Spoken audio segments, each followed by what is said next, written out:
They all in now? Landell, do they make you put skis behind you? How does that work? No, I just I keep them here in the home office. Okay. Are you so like the Cochrane?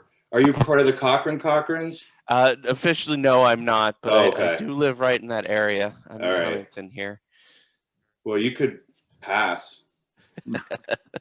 Thank you. Should be in town. Problem. On my laptop, my microphone has stopped working, so I can hear you, but you can't hear me. So I'm in with both. We can hear you, Tom. Yes, but that's because I'm also signed in with my cell phone. And I will mute the laptop and see if I can use the laptop for visual and the cell phone for speaking when I have to speak. And if that causes a problem, let me know and we'll figure something else out. Good enough. We'll call the meeting, the Legislative Apportionment Board meeting to order. Welcome everyone to the meeting. The next agenda item is to review and approve the minutes of the December board meeting, which were posted shortly after that meeting, courtesy of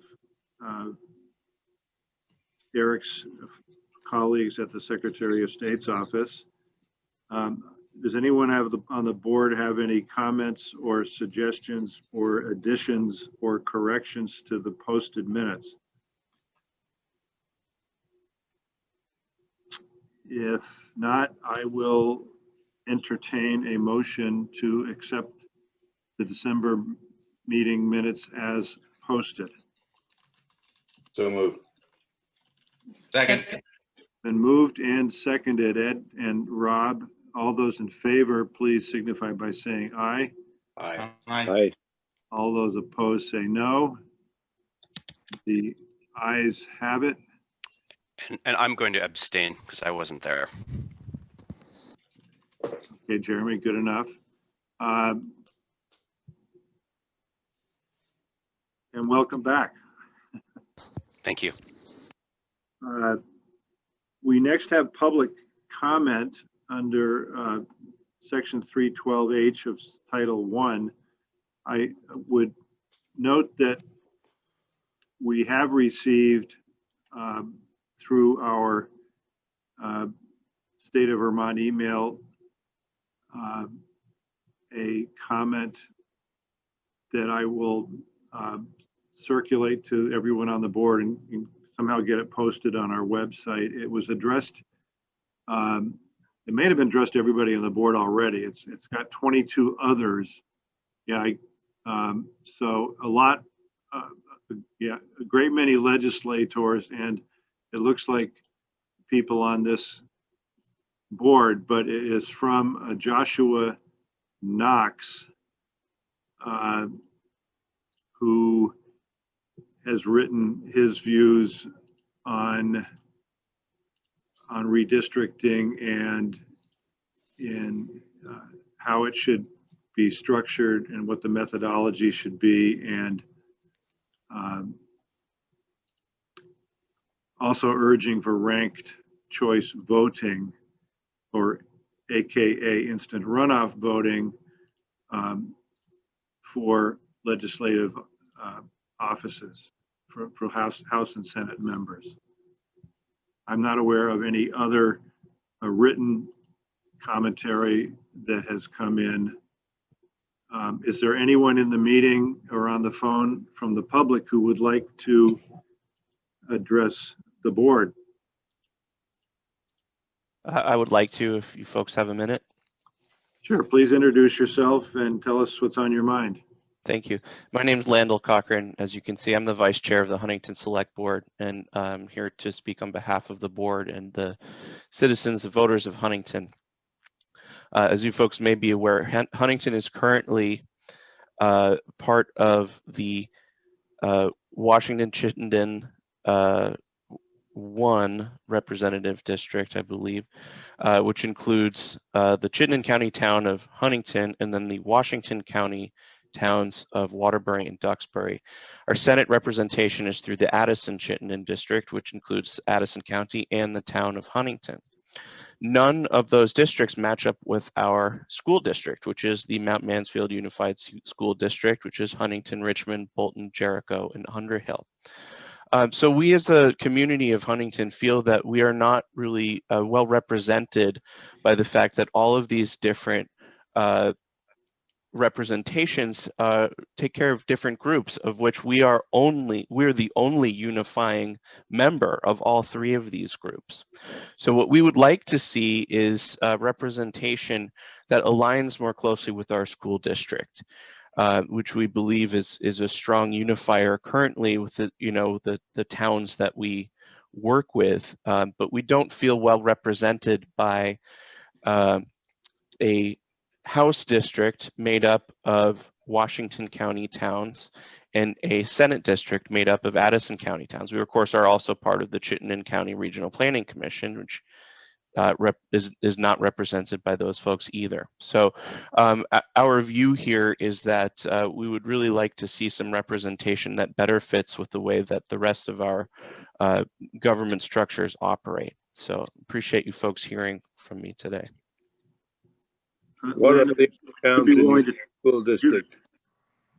I'm sorry? What are the other towns in your school district?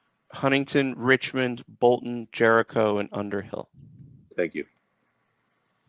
Landell, question, is it, are you and your people who share your view concerned mainly about the school district issue, or is the county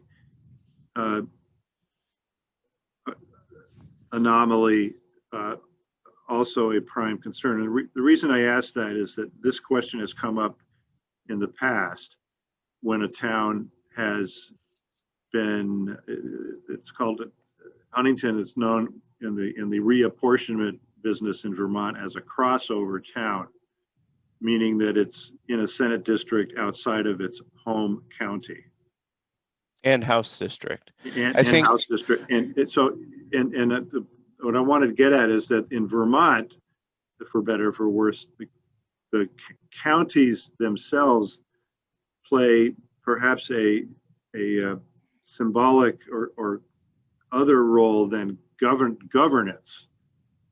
We have very little governance flowing out of our county structure. So I'm trying to understand, is this really wanting to have somebody, an elected officials at the State House who are part of your school district more so than being part of your county?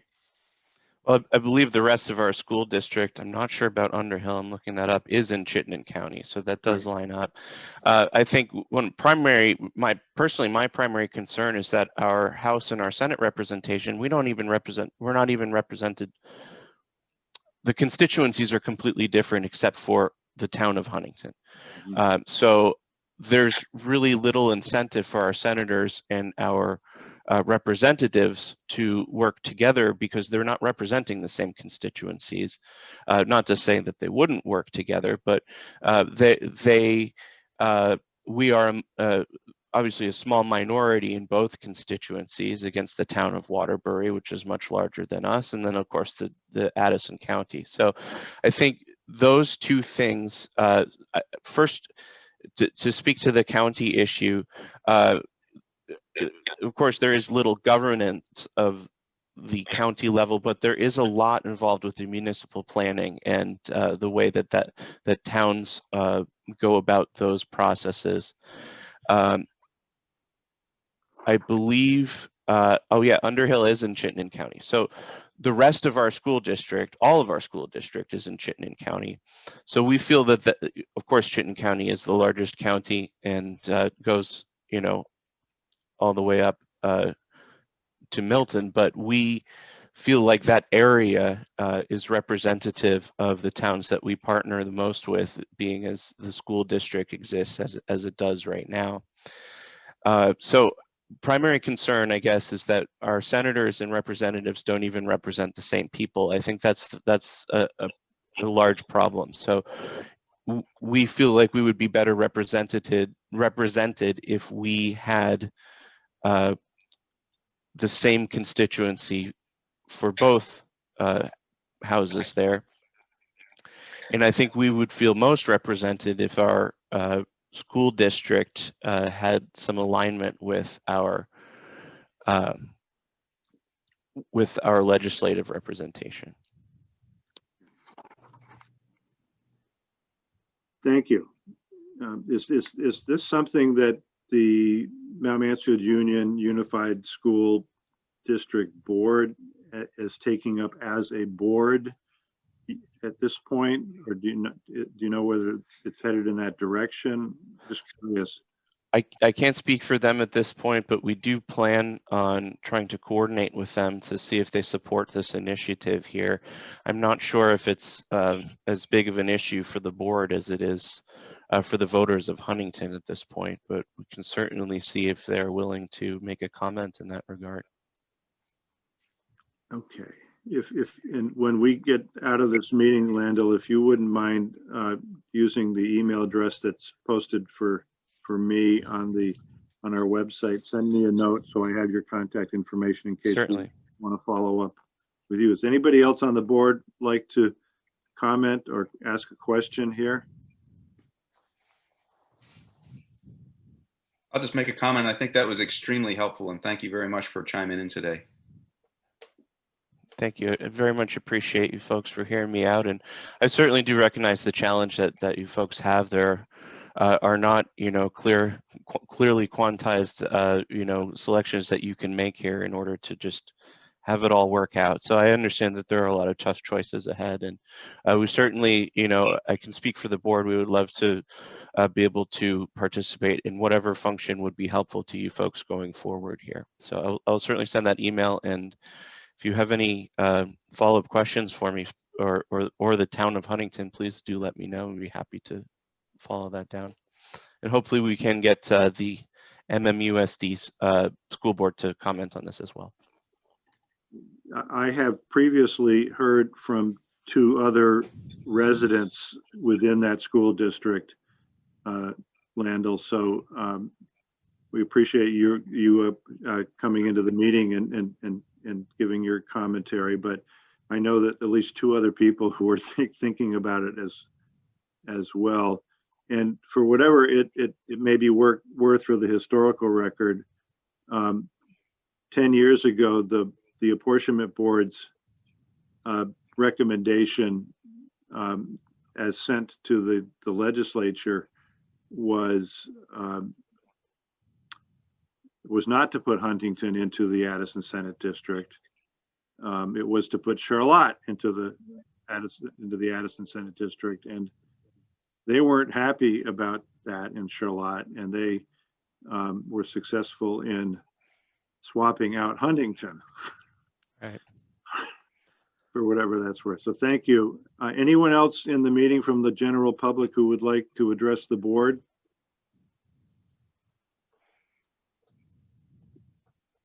Tom, this is Jeannie. I just wanted to say thank you also to Landell before we moved on, but that was very helpful. So I appreciate that.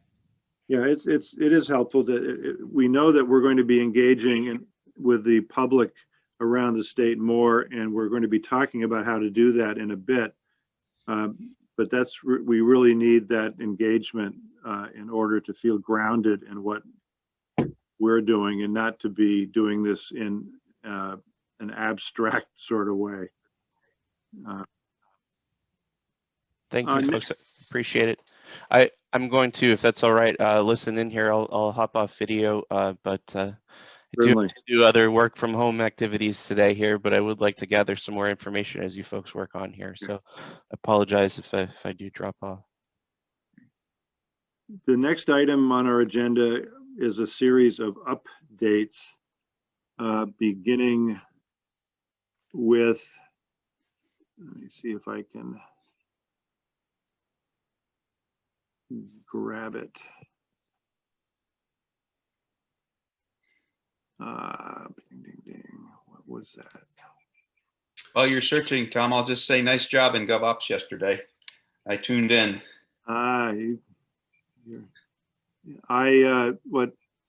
What Rob is referring to is that I got in over the weekend, was invited to testify to the House Committee on Government Operations, which is the House committee that historically has been in charge of the review of the apportionment board's recommendations and then developing its own recommendations for the House. And hang on here. Tom, would you like me to drop that section of the agenda in the chat? Yeah, that would be good. I'm just now looking for, here we go. Legislative Council has been monitoring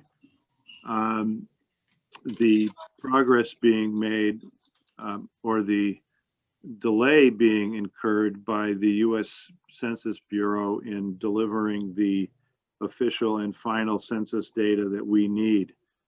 And they have access to some really good and current timely information through the National Council of State Legislatures, which has a pretty good traction in Washington, representing all of the state legislatures. And their commentary of a couple of days ago is there is still quite a bit of uncertainty in the census world. And I'm quoting from an email, we know that the December 31, 2020 deadline for the delivery of apportionment to the president was missed because anomalies were found in the census data. Over the last few weeks, the expected delivery date has not been officially set, but unofficially we have heard that it could be released sometime in February. Now, that set of census data is very much anticipated by almost every state because it is the data that's used in the U.S. House district reapportionment process. Since Vermont has only a single House district, that is not the data that we are waiting for primarily. And there is a second set of data that is historically required to be delivered to us by the end of March. And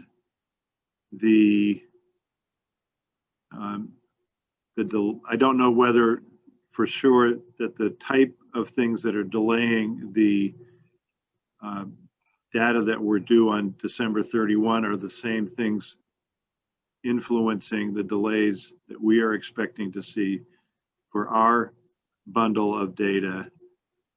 But there is uncertainty as to when we're going to get our information. In addition, some members of the U.S. Senate have filed a bill, the 2020 Census Deadline Extensions Act, which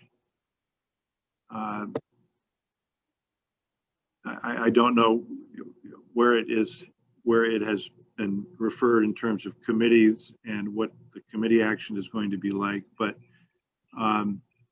it's the premise for that legislation is that delays in census operation caused by the COVID-19 pandemic could result in a severe, and I'm quoting from the press release, a severe undercount of the population, specifically in native, minority, and rural communities across the country. So if that legislation gets legs and is enacted, it would push off the dates by a few, somewhere in the land of 3 to 6 months, and with the obvious effects on what our receipt of the data that we need in order to do our work, and in particular in order to have the data uploaded into the Maptitude system so that we can use the mapping software to adjust district boundary lines in as effective and precise a way as we can.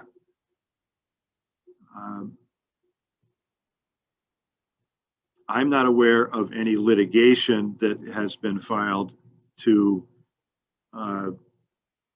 try to get a court to intervene in the census reporting process, but there could well be pending litigation as well.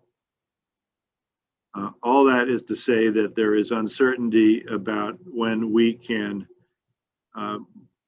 move into the mapping phase and work with final data. It's also pretty clear to me now that we will not be able to have the Vermont Center for Geographic Information estimated census data loaded into Maptitude to use on an interim basis while we're waiting for the final US Census data. So that the only mapping that we're going to be able to do for the next couple or 3 months would be using Maptitude and the 2010 census data to, I guess, develop some more facility, if not necessarily expertise in how to use it, and maybe without loading the estimated data, using the estimated data somehow to identify districts whose population deviations using the estimated data show that they will need adjustment in some manner, and then using the Maptitude with the 2010 data to play around with those districts to see if that becomes a useful exercise. I'll open it up for discussion about the census results, and in particular, if anyone has any other information pertaining to the timing of receipt. Yeah, I just posted something into the chat about that was a letter that came out yesterday from excuse me, the director of the Census Bureau, and how they're no longer going to bother trying to separate out how many undocumented folks should or shouldn't be counted in the census. He's essentially directed the rest of the census to just include the numbers and stop doing that work. So hopefully that can speed things up a bit. What we'll see. What impact, Jeremy, would that have on any of the detailed work that we will need to do, if any? I'm not sure. I think I understand what you're saying, but I'm not sure what the significance of it might be. There was a lot of staff time, as I understand it, there was a lot of staff time being spent on trying to tease out this information. And if they can kind of re-task those folks that were working on this to getting the numbers out to the states more quickly, I mean, it seems to me like that would be a positive step for us anyways. Okay. Thanks for posting that. We'll take a look at it. Go ahead. Do you know who the sponsors are on that bill? I do. I will tell you who they are. Let me see if they, opening it up now, Tom. All that I have is the lead sponsor, Senator Schatz. From Hawaii.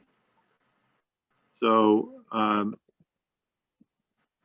send this stuff around to you all. And so I don't know what committee it's written in yet, and I don't know if it's got a pile of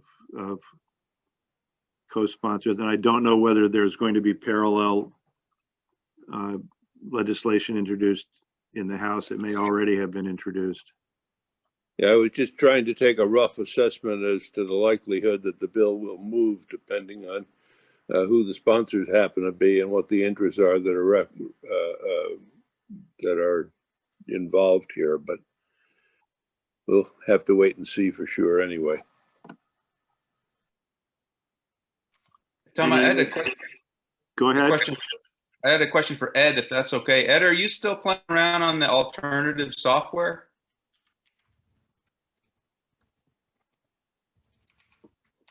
You need to unmute. Yeah. I mean, I've played around with it a little bit. I don't know. I'm happy to answer I guess my question is, does that have the updated data? Did Bob's discount mapping service?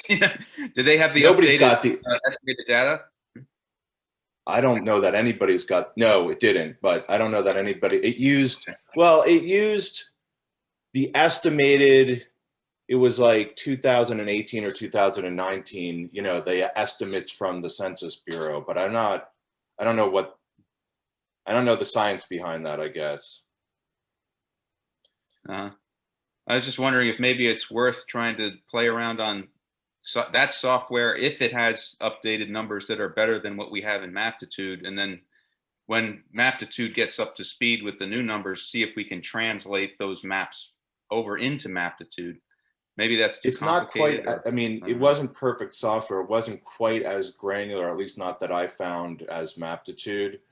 I mean, the real thing to do if you wanted to do that, and I have to think it's possible, although I don't know how granular the estimated census numbers get every year, would be to get Maptitude to dump the 2019 estimates or 2020 estimates, because I would imagine it's just a matter of pushing a button to dump it into the system. I don't know, Jeremy probably knows better, but surely those numbers are out there somewhere.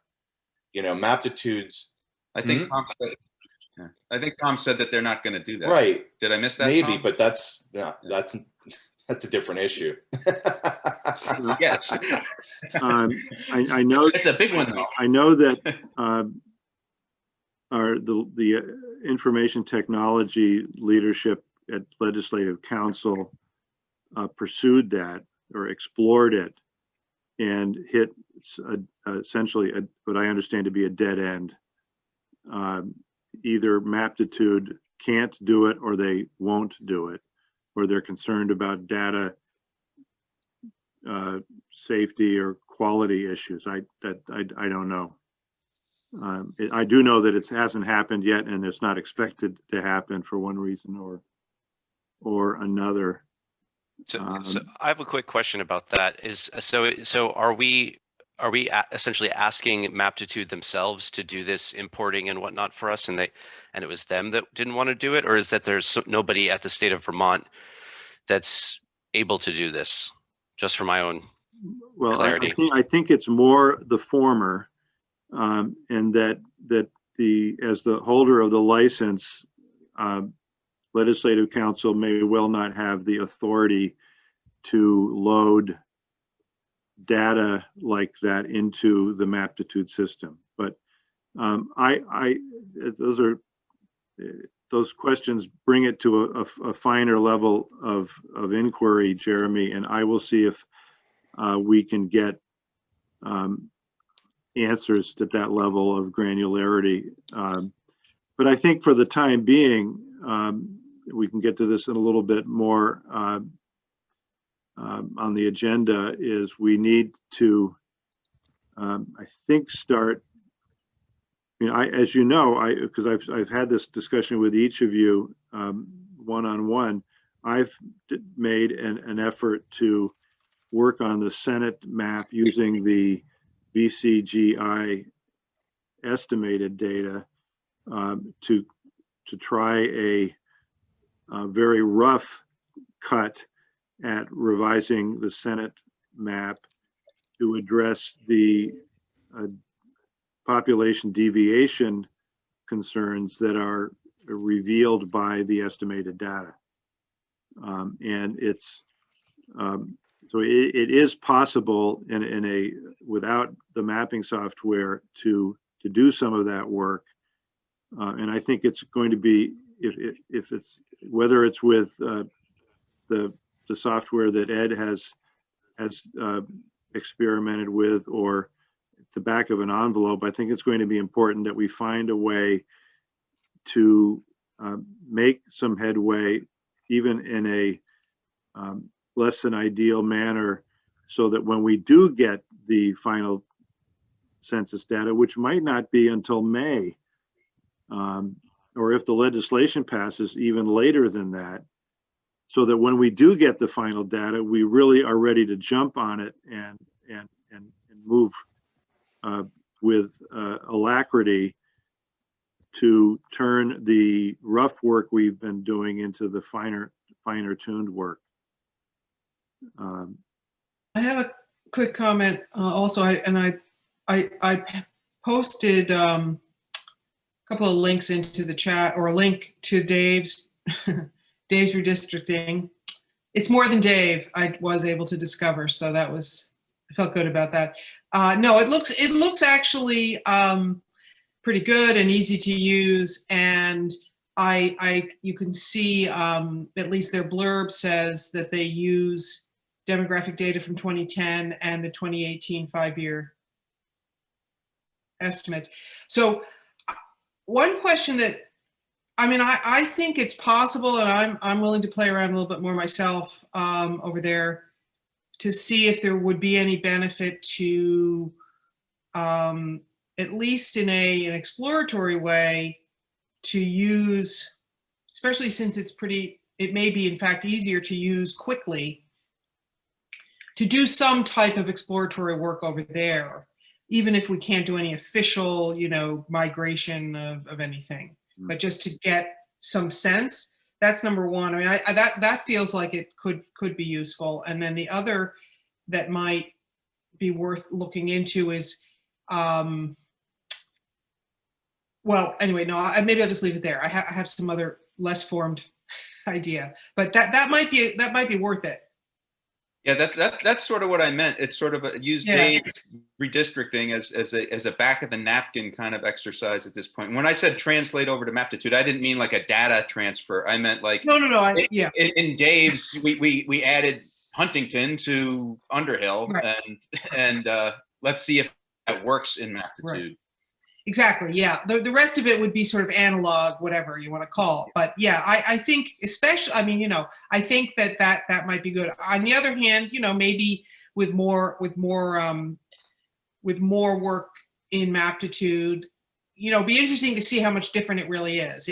We know it'll be somewhat different, but anyway, that's my addition. And thanks to Jeremy for posting the bill. And actually, as I'm looking at it as well, that's actually from the last biennium. So I haven't seen any echo of that in the 117th Congress. So if they're going to reintroduce that, or if that's going to pass, they'd have to reintroduce it. Yeah, here we go. Let me. Tom, if I can, while you're looking, I saw your piece in 7 days. And it wasn't my piece. It was well, your quotes about having to ask the legislature potentially to push back the due dates. I mean, is that something we need to start thinking about? Well, let's talk about that now. I've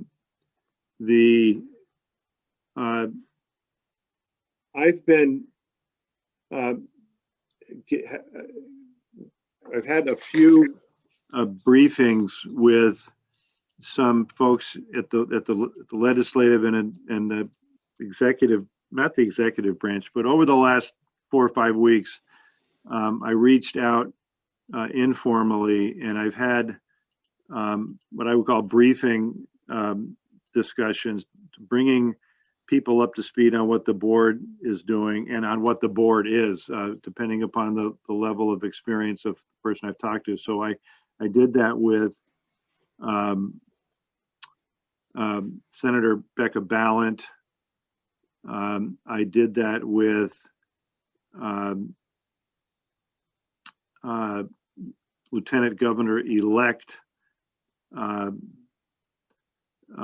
Molly Gray, and I've done it with, trying to think of a couple, at the time Speaker-elect Jill Krowinski, and as I mentioned earlier, I've been into yesterday the House Government Operations Committee, and I did suggest the possibility of that to the House Government Operations Committee,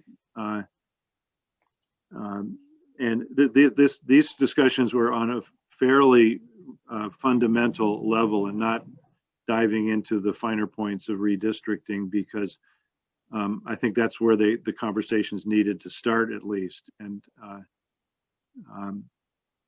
if our deadline for getting our final report to the Senate, I believe, is it's sometime in July. I don't remember whether it's July 1, July 15th, or the end of the month. Our deadline for getting the tentative House plan to the House is July 15th, and then towns have an opportunity to comment and criticize, and we have to file a final plan by August 15th. And if we find a way through some innovative thinking and using other tools and a lot of sweat equity to make a lot of progress, and if we didn't get the census data final numbers until the 1st of May, we might be okay with those deadlines if we could take the census final numbers and just start loading them into the work we've already done, or updating the work we've already done. That might go relatively quickly, and it might take 4 to 6 weeks, keeping in mind that we might not all agree on everything, and we have to engage in the process of sorting that out and trying to reach a consensus about what we're going to recommend. But if we're not able to be quite that nimble, and the data don't come in until May, we might badly want and need a statutory extension.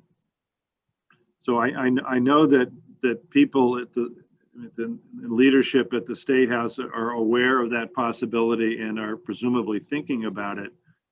I have not had that briefing conversation or any testimony with the Senate Committee on Government Operations or its chair, Senator White, although Senator White is a veteran of redistricting herself, having served as chair of that committee at least during the 2012 redistricting. Thoughts?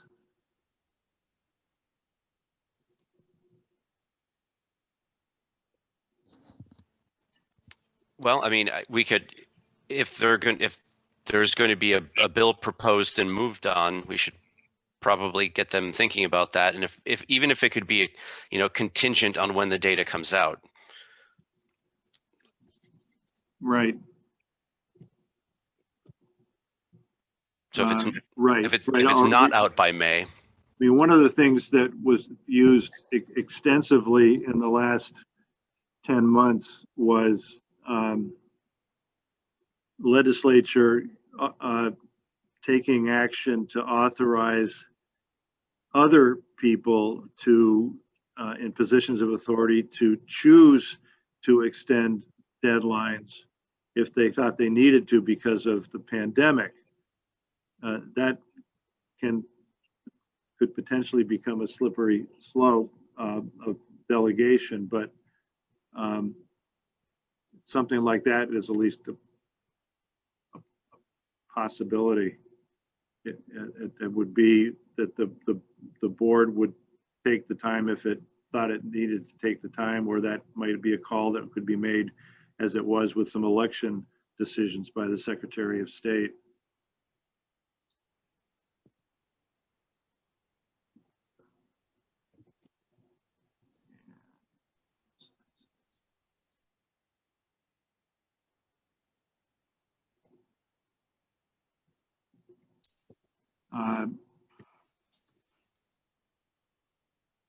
And then if we did have that serious discussion with the General Assembly, it would come to, well, how much more time do you need? And when are those deadlines going to hit?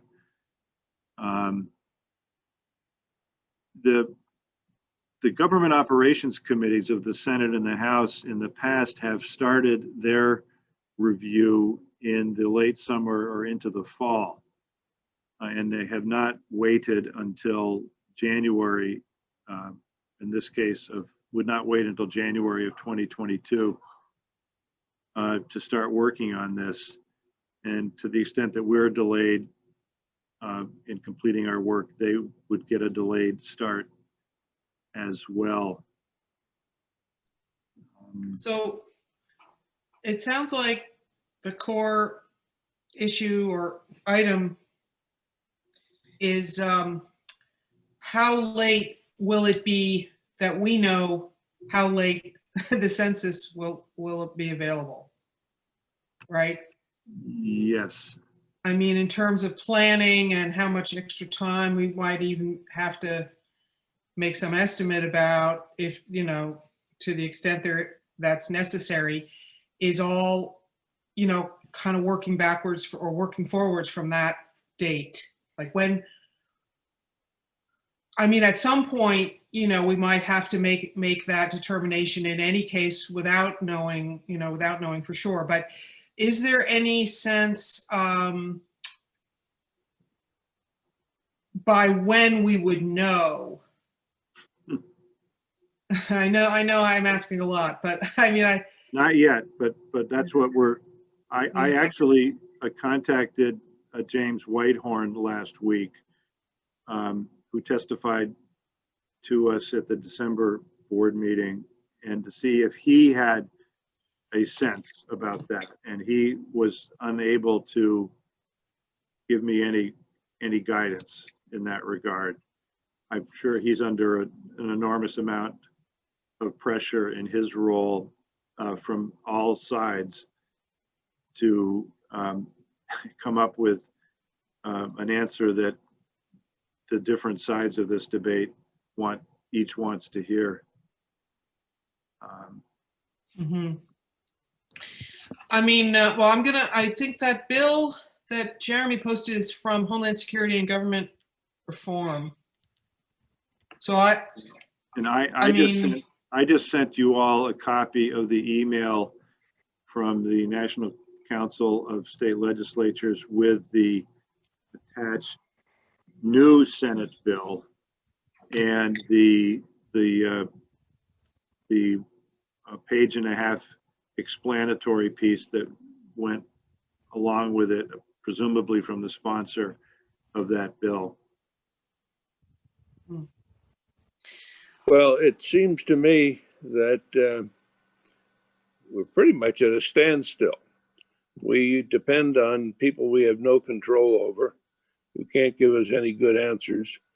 We are not going to be able to use estimated data in Maptitude.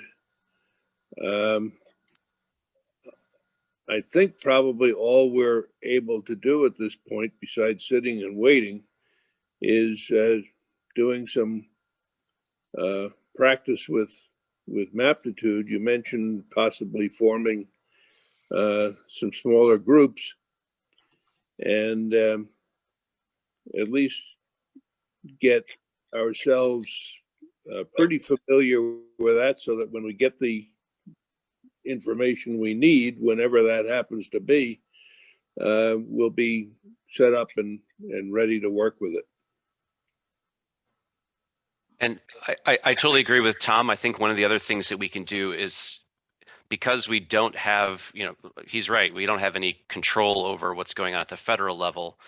But I think we can get out in front of, the House or the Senate GovOps committees and say, we will probably, we don't know the dates, but we're going to need some flexibility, or somebody is going to need the flexibility to wiggle around those dates, because if we get the data late, or if this bill passes, then we can expect to be slowed down, and there's not really a good path then for us to produce the final Senate plan on July 1st if we may not even get the data. I mean, depending, we don't not get the data until 30 days before that or something.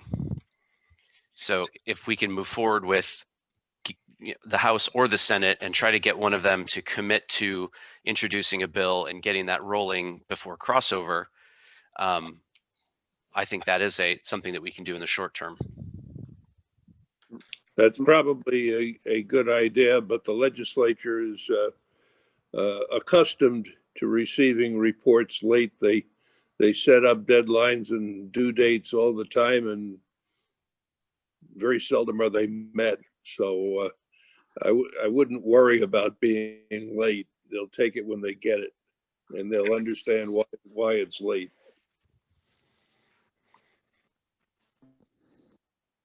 Well, that's certainly one point of view. I'll keep the dialogue going. I know that my sense from the chair of the House committee, the Representative Sarah Copeland Hanses, is that they probably want to wait a little bit longer before deciding whether to move a bill that would create an opportunity for an extension for our deadline, just to see if it's really going to be necessary. And I, for one, am going to encourage us to, whether we do it on our own or buddy up with one or two other board members, to take a look at, play around with the software that Ed found, and just see if it is going to be a useful bridge, so to speak, from where we are now to where we need to get. I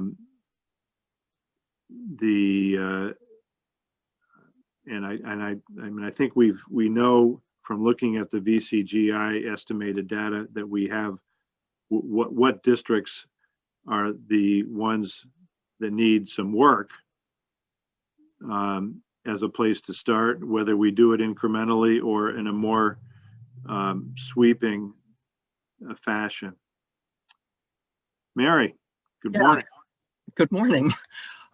Since Senator White is my landlord and we often have casual conversations on the porch, it would be very difficult for me not to say something to her about the possibility of delay. So you may proceed. Thank you. I think she's generally aware of all of this, but I haven't spoken to her. I spoke to her about the board's work 6 or 8 months ago, before we started, at least before I started worrying about the deadlines. So I will send out, following this meeting, some suggestions about maybe how we could team up on this. Maybe we will have a small group, 2 or 3 people, do the initial experimentation with that other software and see how it goes. And if it shows some promise, then suggest that others do likewise. And in that regard, I've told you about the briefings. public education and outreach. Thanks to Rob for initiating some drafting on an op-ed piece, and for Ed and Jeannie for continuing that effort. Where that seems to be headed is to break that down into two pieces, whether we call them op-ed or something else. One which is a more of a focuses on what reapportionment is, what prompted it back in the 1960s, and what are the constitutional fairness and equality values that are core to it. And the other one being, what is the apportionment board doing? What does its process look like, and how can the public get involved?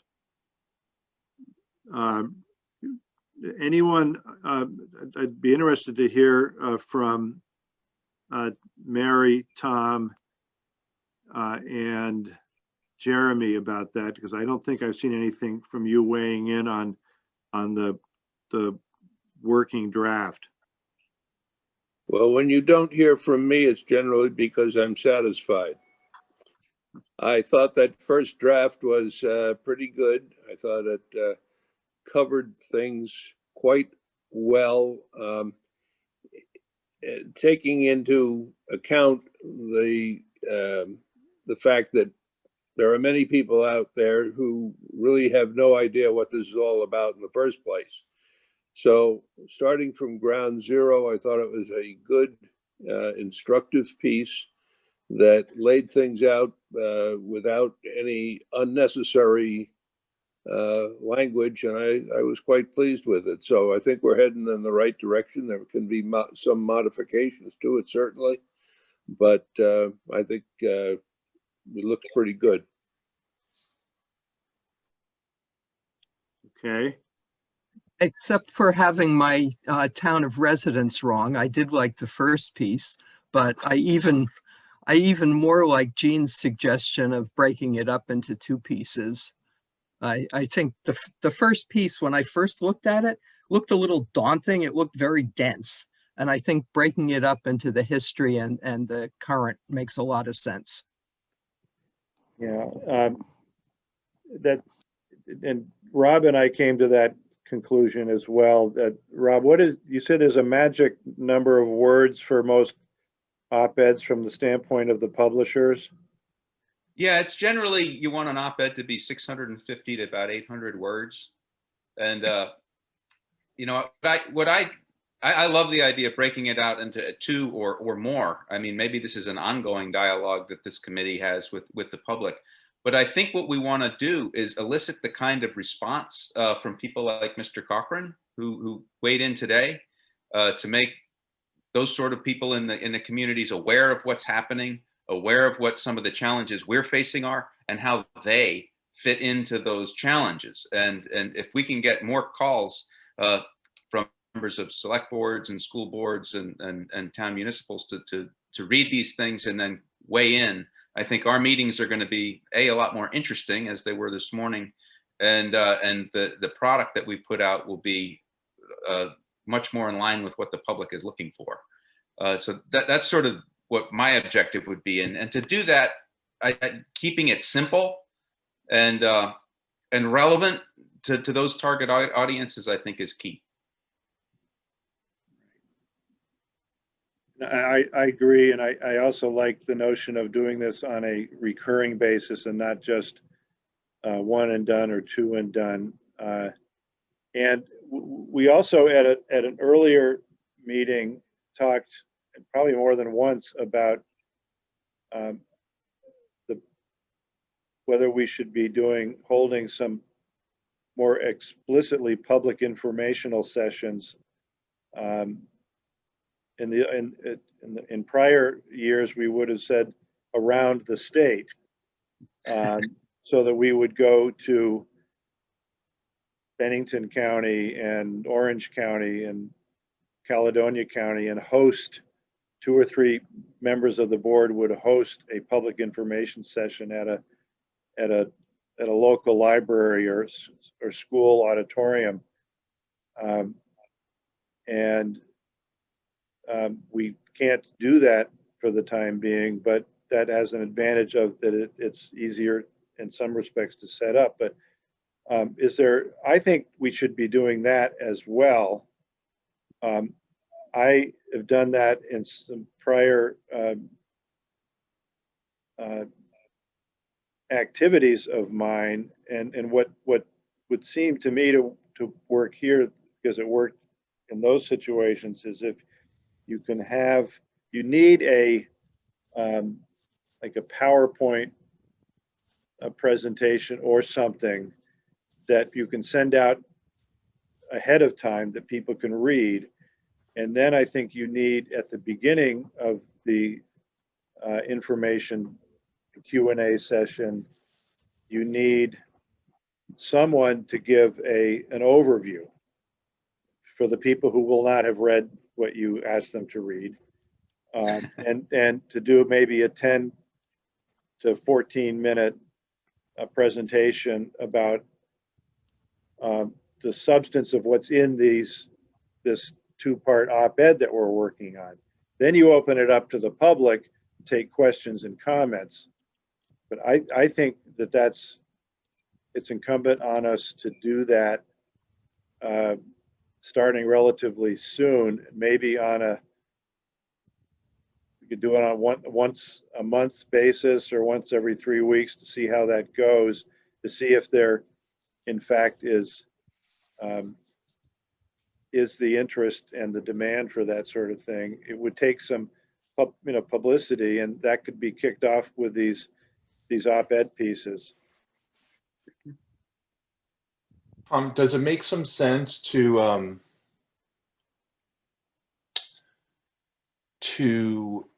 solicit input by region? Put, like, for example, target, when I'm just making this, just not suggesting this as a block, but like Windham and Windsor County, get it in, the Bennington Banner and whatever else is out there, Valley News, and then say, we're going to have a specific public information meeting for those 2 counties, because I suspect that each region, whatever we decide the appropriate regions are going to have a certain number of towns that are dissatisfied with the current configuration.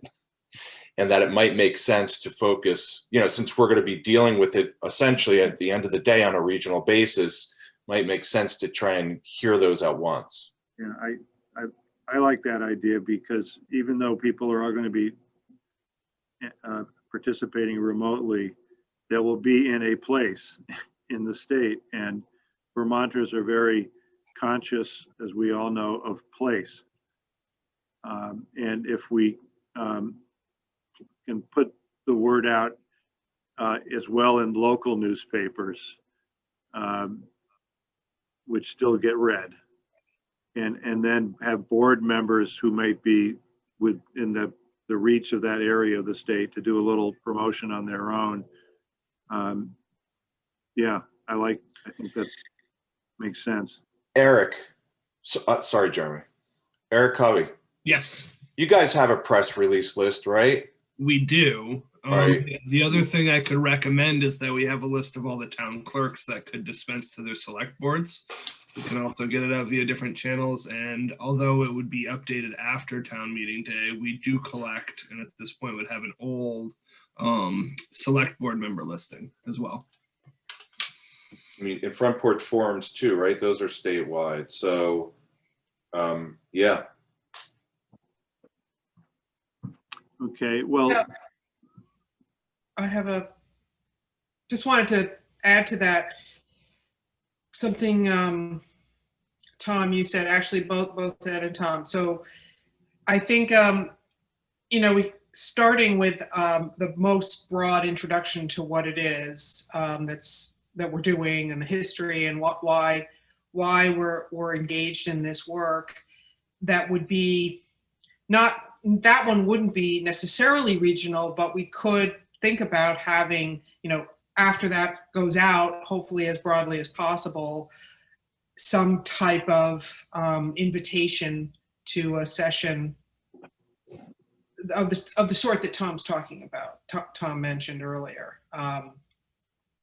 Kind of a presentation or overview, and where people could ask questions, but then maybe followed up with the more regional kind that Ed is recommending or suggesting. The only thing I would again, and I hate to be too cautionary about it, but what I was trying to get across in the email that I sent is being careful not to get too ahead of what we know or we suspect might be coming, because we've been looking at this now for a lot longer than anybody else in the state.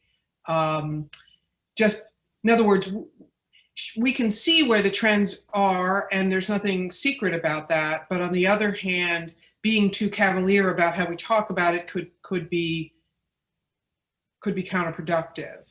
It could, that is, certain areas could start to get worried about something without even knowing as much about it. So I just would caution against getting too far ahead of where we are without knowing more. That's all.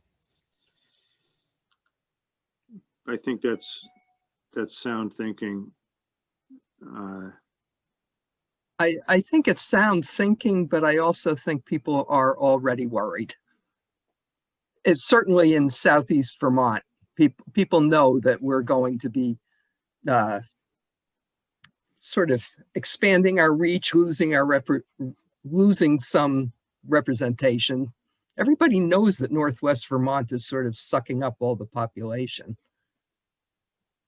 Okay, well, in that case, no, but that's why actually having some sense about what's on people's minds should also drive what we're doing. So that's great to hear. I mean, not what you said, that wasn't great, but the understanding that is good. That's good to know. So maybe that's too late to be thinking in those terms entirely. When Mary, when I was winding up my remarks yesterday afternoon in the House Government Operations Committee, I decided to be candid and say that if you look at, and I had explained to them previously the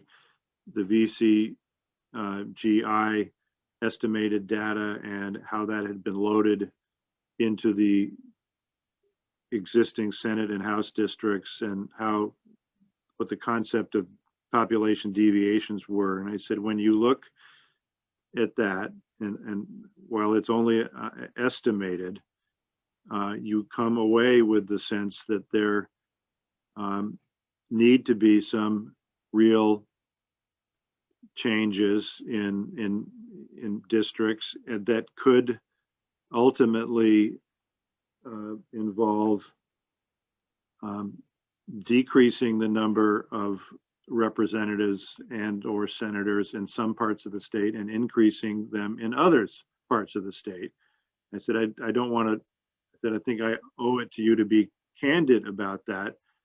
The Apportionment Board doesn't have an agenda on that, but we're going to go with the data and with the constitutional mandate to achieve substantially equal voting power. And they got it. They were, it was particularly there was I think Representative Gannon, who's from Wilmington, Whitingham, yeah, that district, and he gets it, Mary. So, and I'm sure that, last September of 2019, I was asked to go down and speak at a public gathering that was held at the East Dorset Town Hall, not East Dorset, sorry, East Dover Town Hall, and it was in the, that was the discussion down there, is what's going to happen to us.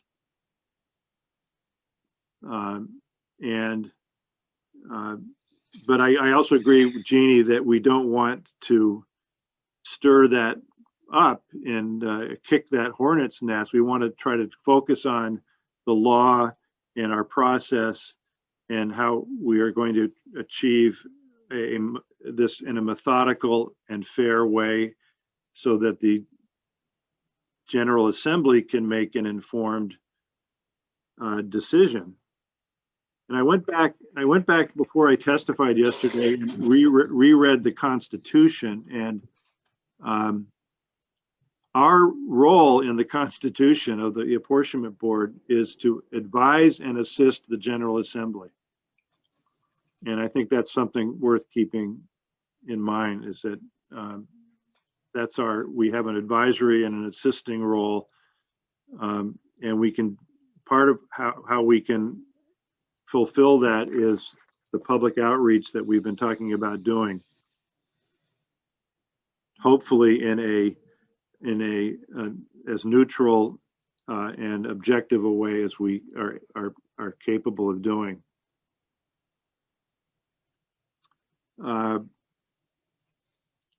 Now, I have on the agenda, so on the op-ed piece, I will work with you all in some logical way to break that into two pieces and to get it in the next, do another draft, so we see if we can get that close to being ready for publication. And then we can work with Eric, you and your colleagues about how to get that out there. And has anyone done any mapping or ersatz mapping kind of work so far that that is worth sharing in terms of what you managed to accomplish or how well it went or didn't go, so that we could learn a little bit about what you experienced? Well, something that I talked to you before about, Tom, that I didn't get to share at the last meeting because I wasn't here, is that, and this is something that I think we talked about before, is looking at, I think I was really just looking at the Senate districts. And even though I'm seeing the call for let's go to as much as we can single member districts, I think we'll have to decide.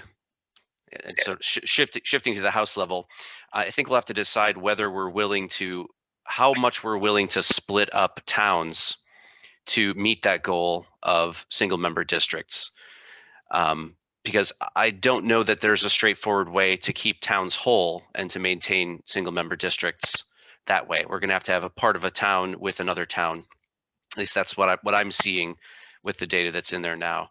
I'm sorry, that was my brain leaping from Senate to House, but in the Senate, the population of Chittenden County suggests 7 senators for Chittenden County, and there's sort of a logical layout that would suggest a 3-2-2 split that would get you those 7 senators with the towns in Chittenden County. So, I mean, I haven't gone into a heck of a lot of detail, but I have played around here and there with the Senate and the House districts, and it just looks like trying to keep something that resembles the current map of the House districts, I think is going to be harder than getting a sense, or than starting from scratch and trying to do it in the most equitable way that we can. In your work on, Jeremy, on the Chittenden district, were you including, when you talked about a total of 7 senators, were you including Colchester and Huntington in your numbers? I was including every town in Chittenden County, full stop. And so I came up with it's not in front of me right now, and I'm having trouble logging into it at the moment. I had a two-seat, essentially 2-seat center, or like Burlington district. And then I think it was a three senator Chittenden North and a 2 senator Chittenden South, roughly, dividing up the remaining towns. And of course, that's going to require some give from one of the other Senate districts. And as we sort of reshuffle which towns belong in which other Senate districts, but. Yeah, what I think that's an example of where the experience that Rob and I have had previously is where you start your map has a lot to do with what the map looks like. And if you start working on a new Senate map in Chittenden County and move outwards from there, you get a map that looks a certain way. If you started in Guilford and worked the northwest from there, it would look different. And what you end up needing to do is some of each to see what the variations and options are, and then come up with something that just, at the end of the day, makes sense and alienates as few people as you can. As I think I've said before, if you look at just at the existing Chittenden Senate district, not the county, just the existing Senate district, it's only about 2,400 people, using the estimated data, 2,400 people short of a perfect 7-member district. And that's without Colchester and without Huntington. If you add Huntington and Colchester back in, you're starting to move towards, a 7.5 or 7 3/4 Senate senators, at least potentially. And if you use up that extra senator in there, you then, as you push that map out into the rest of the state, one of your primary chores has to be which part of the state is going to have one less senator.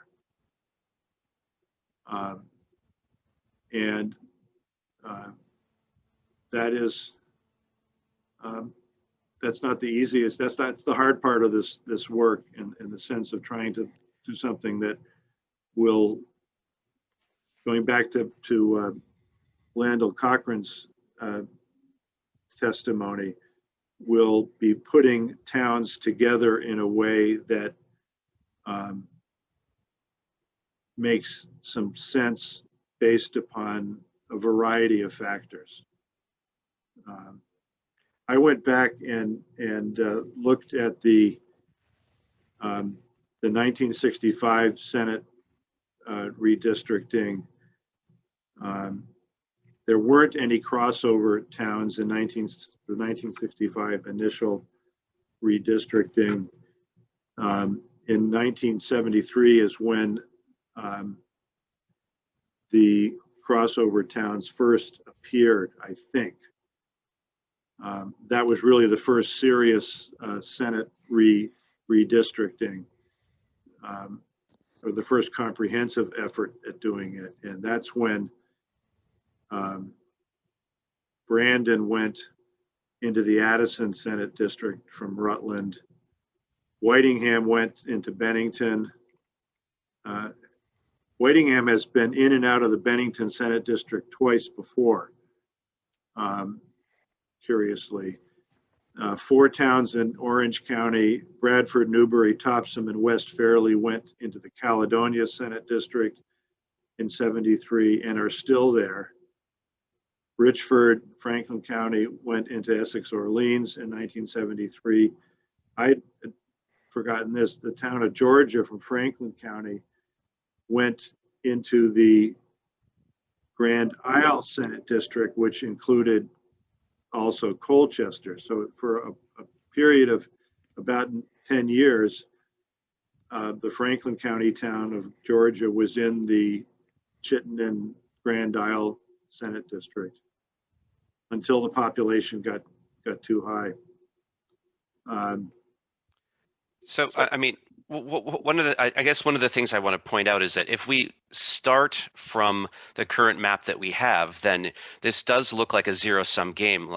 Yeah. So that like Chittenden gains one, who has to lose one?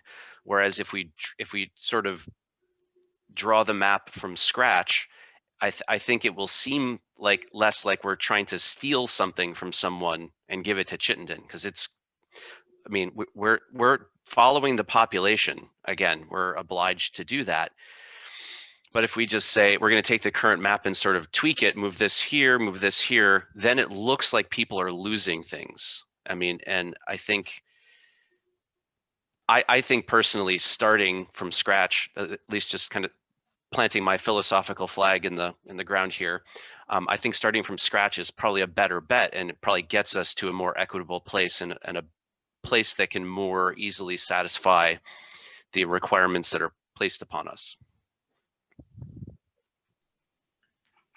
I'm inclined towards what Jeremy has said. I think even if we would end up in the same place in the end, because we can't deny the fact that there's more people now in certain places than there used to be, relatively speaking. Even if we got to the same place, it may be clearer and more somewhat less dissatisfying, let's put it that way, if not more satisfying. I did want to just flag quickly Jeremy, you made a comment about pushing towards single member districts, and I mean, that may be of interest to folks, but I don't think it's something we've discussed as a priority. So I just didn't want to leave that out there. It sounded a little like maybe you were implying that. So I just wanted to push back a little bit. I mean, that may be, again, of interest to folks to try to figure out how that might work. But as a board, I don't think we've made any determination along those lines. Right. And for me, it's in terms of our methodology and probably our final report, I think it's a both and. I think we will fulfill our advice and assist role best if we give the General Assembly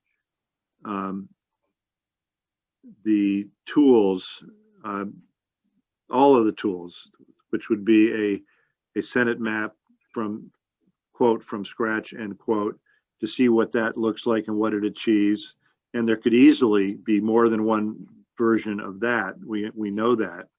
And to do something that is more incremental, that looks more like the existing Senate map. I think that's incumbent upon us, is to do both, take both approaches. We may have our own internal debate and take a vote that may not be unanimous on what our first choice is, or our first recommendation is. But I think our report will be much more useful if we have both approaches in it. Ed, did you ever come up with a map or a partial map using that alternative software? And what did you learn from that exercise? Well, the short answer is no. I mean, here's the thing. I've been really hesitant to spend too much time making any maps because it seems like a labor-intensive process. Mm-hmm. And without having well, let me back up for a second. Without having the Senate numbers for Maptitude, or the census numbers for Maptitude, I mean, there might be some merit in playing around with it a little bit, but my hope in sending around Dave's platform was to maybe gain some support for bailing on Maptitude, but I know that may be unrealistic. I just, as Tom Koch said, it'd be nice if we had a little bit more control over what we could do. I mean, we're just handed Maptitude and said, use this. It's really an inferior product in my humble opinion. And the presentation that was given by the Maptitude personnel, it just, I mean, I've used a lot of different software. I know Jeremy had some lived experience that was different than mine. It just seemed extremely cumbersome. And I guess the long and the short of it is I would love to get started on this policy part that we've just been discussing. And, you know, I'm happy to help draft some things for editorials and do that now, because that's something we can do now. And let, you know, I know we haven't decided anything, Jeannie and Jeremy, but the fact of the matter is I don't know that there's any secret that Chittenden's going to gain one and probably Rutland's going to lose one, right? I mean, that's sort of what the numbers show, and the numbers are what they are. Well, I can't play unless something drastic comes up with the new census numbers, which I doubt. That's just, it is what it is. Well, I don't know why there's any reason to keep that a secret from anybody. I think that my approach has been, I thought about Rutland. I also thought that the Essex-Orleans 2-member district continues to need propping up by infusing it with towns from outside that district, and some serious effort should be made into seeing whether that can be converted into a single member district, with portions on the eastern side perhaps being moved into the Caledonia district, which might free up some of the towns in Orange County that have historically been in the Caledonia district to actually be in the Orange County district where they're located. And the Senate district with the highest negative deviation is the Bennington district.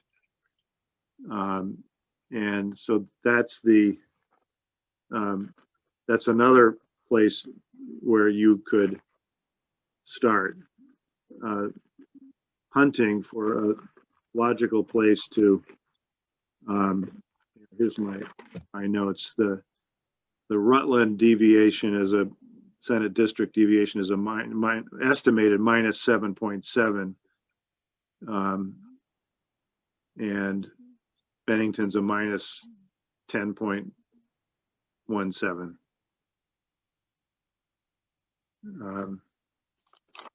So I agree. I think that's, Ed, I think those are good. That's good advice, is to get, and I think we're all in agreement to get on this policy development stuff, starting with these 2 pieces that are in draft form.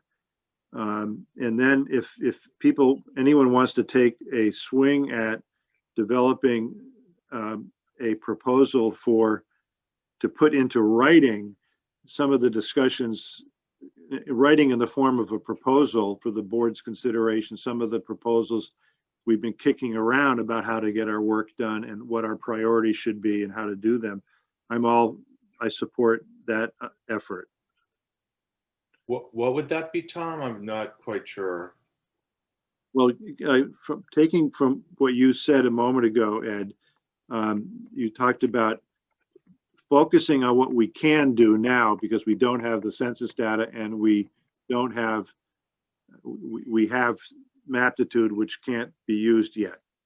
But in lieu of working on mapping, to work on public outreach, as we discussed earlier in this meeting. And then I thought you were talking about something in addition to that when you were using, you mentioned policy or strategy or tactics. Yes, I guess I was thinking about that from a developing that policy from the public hearing standpoint. Okay. I'm happy to take a stab on that and share it. Are you talking about it would be like an editorial for on behalf of the board?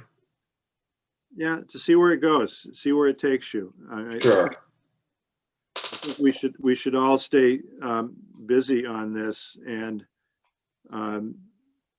what I have found is writing about it or talking to people about it helps me make my own progress and thinking about it. And I always pick up something I hadn't thought of before when I do that, which is always helpful to not get stuck in your own loop. I would also say one thing on the messaging standpoint when other folks are looking at this is, I think this is a pretty geeky group.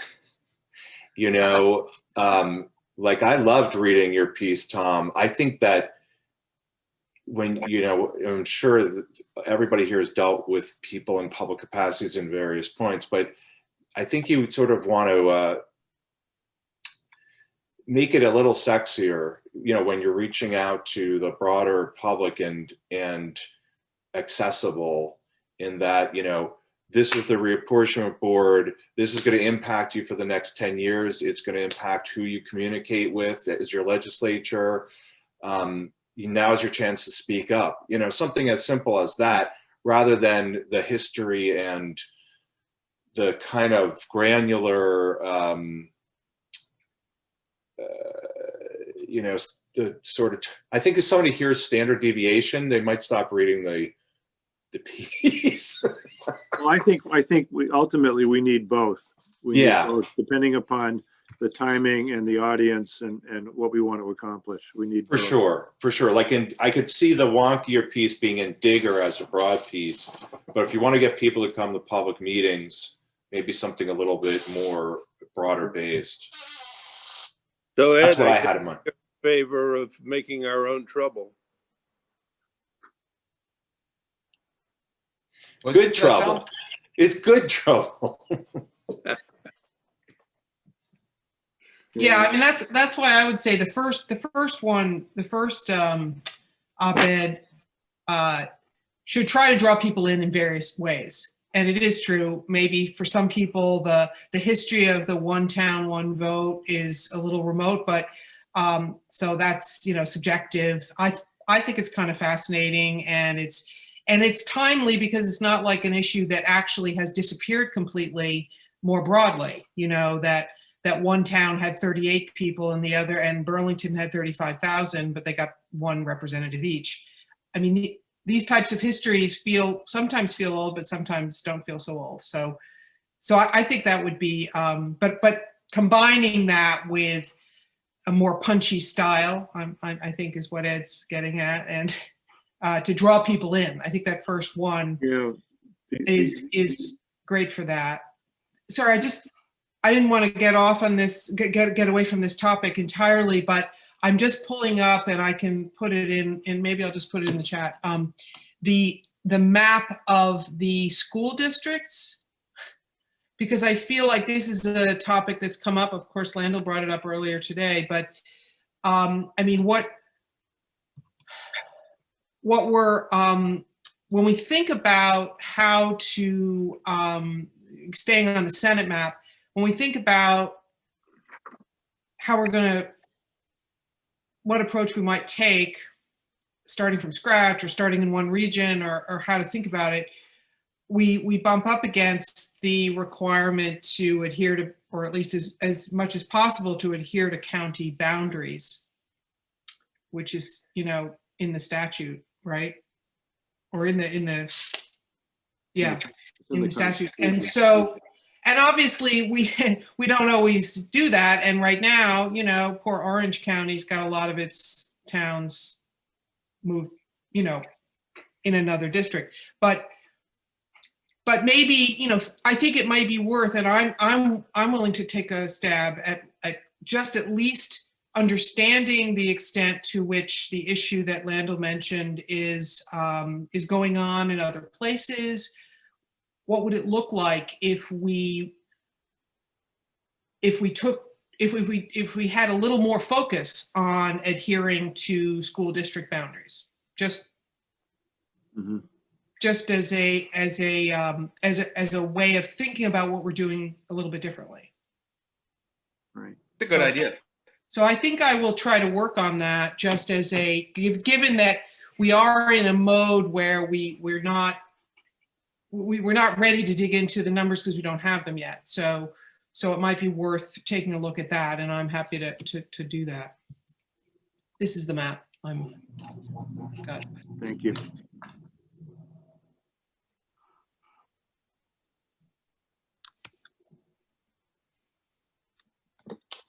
It occurs, sorry, just to add one other thought. It occurs to me that, we know at least we have a couple of examples where this is a topic on people's minds, this issue of school district and what to the degree to which they're not part of the thought process. So I think the more ways we can describe the logic underlying where the ultimate districts we get come from, I think the better. That's kind of what I'm going for.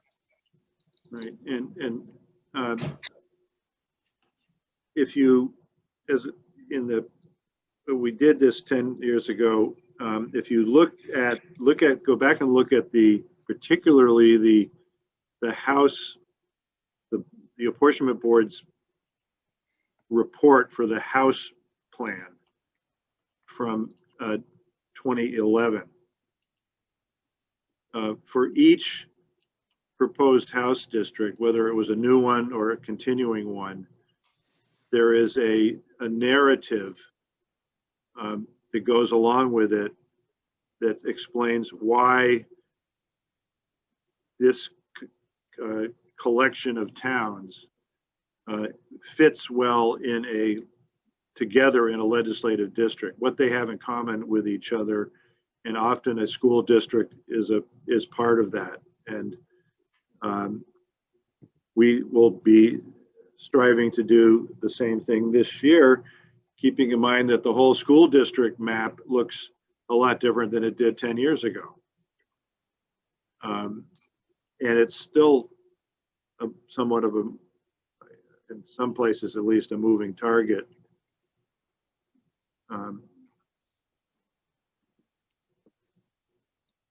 Okay.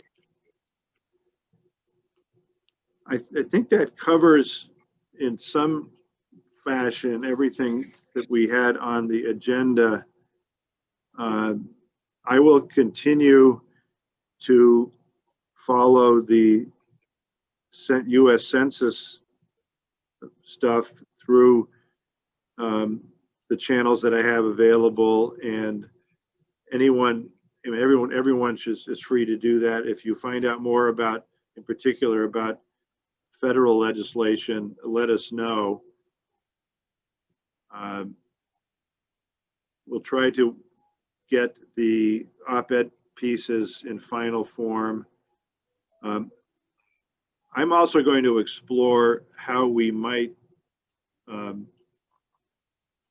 engage with speaking of school districts, how we might engage with the K through 12 school leadership in Vermont to see if there's any interest in having reapportionment somehow become available as a topic for discussion in middle school or high school classrooms if they want it, so that the discussion would be occurring there as well, if there's interest. Maybe we could recruit some of them to use the software. Yeah, they could teach us something, I'm sure. Is there anything else you'd like to cover in the meeting this morning before we sign off? Tom? Yes, Rob. Sorry, thought I was unmuting myself. I muted myself. Just a quick question for my personal thing. Does anybody have the contact for the one person who's going to help us with setting up our government email? I know we talked about it last time and I thought I made a note, but I can't find her name or email address. Eric can get that to us. The person who helped me was Conda White. Conda White? I can touch base with our shop. I don't think I was in on those discussions on who from our IT team might be doing that. We do have Mia Crow, who's on here right now, but it's having some connection issues, so apologizes. But can follow up by email directly, or can answer anything here in the chat as well. But I think likely I can just touch base with everyone and have folks follow up via email. Okay. Am I the only one that's like delinquent and doing my duty to get on the government site, or are the other people in the same boat? You're a bad boy. I was delinquent, but Conda White saved me. Okay.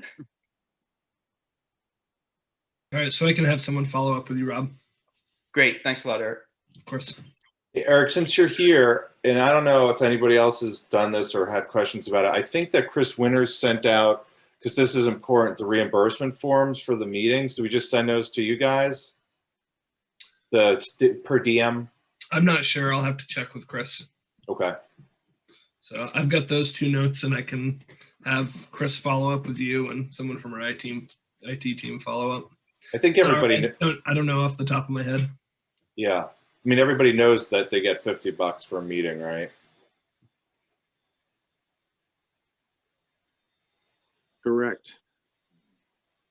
And there is a methodology that is available as well to prorate time if you're not at a meeting, but you spend 4 hours working on a mapping project. There is the possibility of a prorated per diem for something like that. I note that when I recently looked up the first apportionment board, which was created in 64 or 65, the per diem they received was $35. So it's increased by $15 in the last 55 years, or whatever that's worth. It's worth about $50. That's right.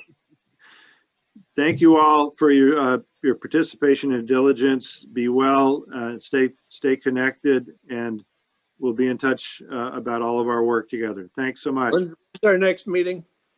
Tom? Thank you, Tom. It's this Thursday in February. Hang on, please. February 11th, I think.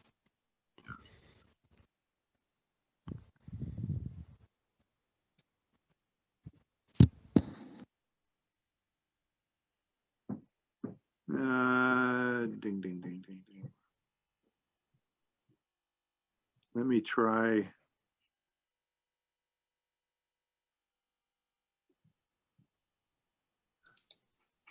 I have February. I have it as the 18th of February. Okay, I may or may not be able to attend. I'm scheduled for surgery on my knee at Dartmouth Hitchcock on the 17th. And they anticipate that I'll be kept overnight one night and probably discharged that day. So I could be on my way home or whatever, I don't know. Okay, we'll keep that in mind. Good luck with that as well. Thank you. Okay, Yeah, good luck. thanks. Bye-bye now. Thanks, everybody. Wait, quick Bye.